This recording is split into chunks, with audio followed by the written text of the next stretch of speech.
Now, what about this utilitarianism that Scott Clifton, TBS, is so agog, so enthusiastic about promoting and, quote, a treatise on morality? Well, he doesn't actually call it utilitarianism, but it's pretty clear from the ways that he is using his terms that he's talking about a system of ethics that would hark back to the Jeremy Bentham-inspired utilitarian scenario in which the maximization of happiness, pleasure, benefit, life of others should be the end pursued. So it's kind of a means-ends type of calculation involved. In fact, it is more of a calculation rather than a reason or emotion-based approach to ethics. Well, what exactly does that give him? Let's look a little bit. Let's take it from theory to practice. Let's just break it on down a little bit here.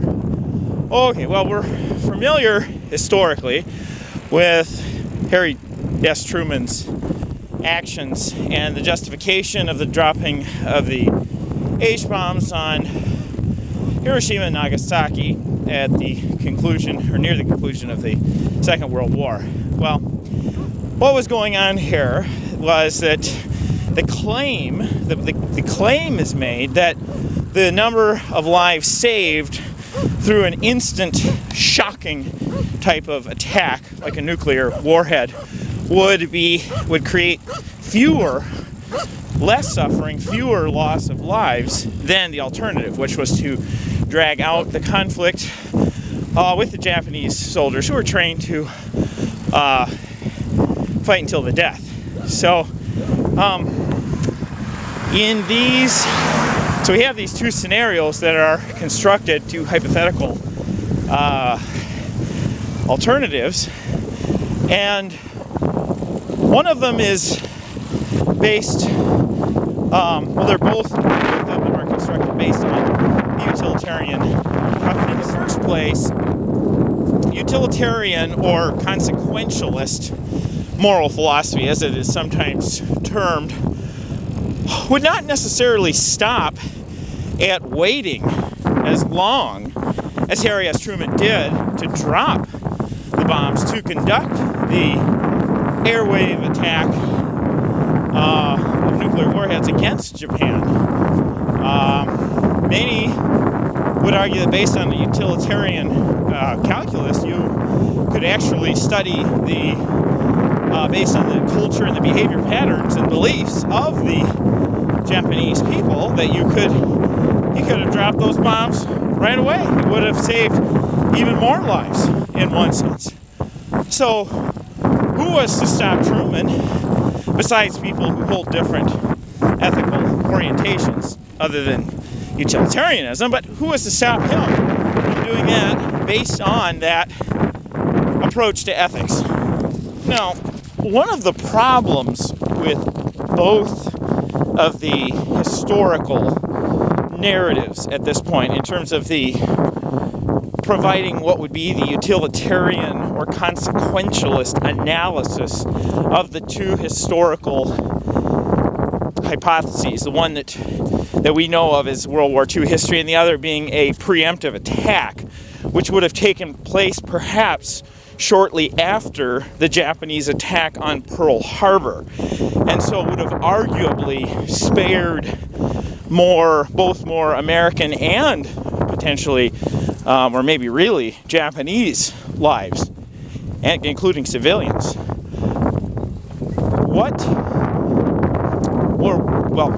Why is this not addressed by TBS? Well, perhaps because those are some of the untoward consequences of this consequentialist moral philosophy that he's adopting and not really caring much to defend. Now, in all fairness to TBS, I should have previously mentioned that this is the rather thorny area of triage ethics. Pretty sure he's familiar with the term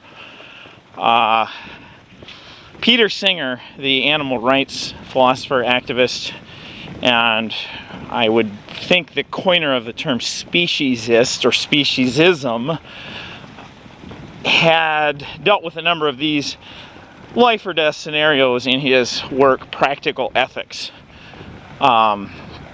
which really helps to parse out some problems as well as benefits with different ethical models that can be applied to human behaviors or crises, emergency situations. So these are pretty difficult issues for utilitarianism to tackle.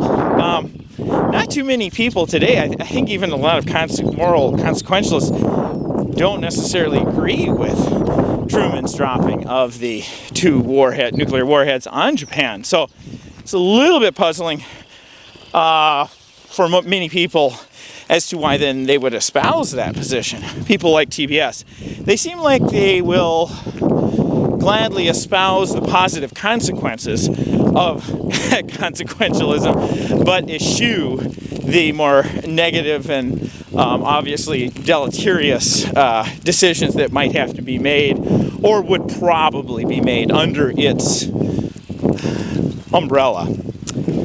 Thank you for tuning in.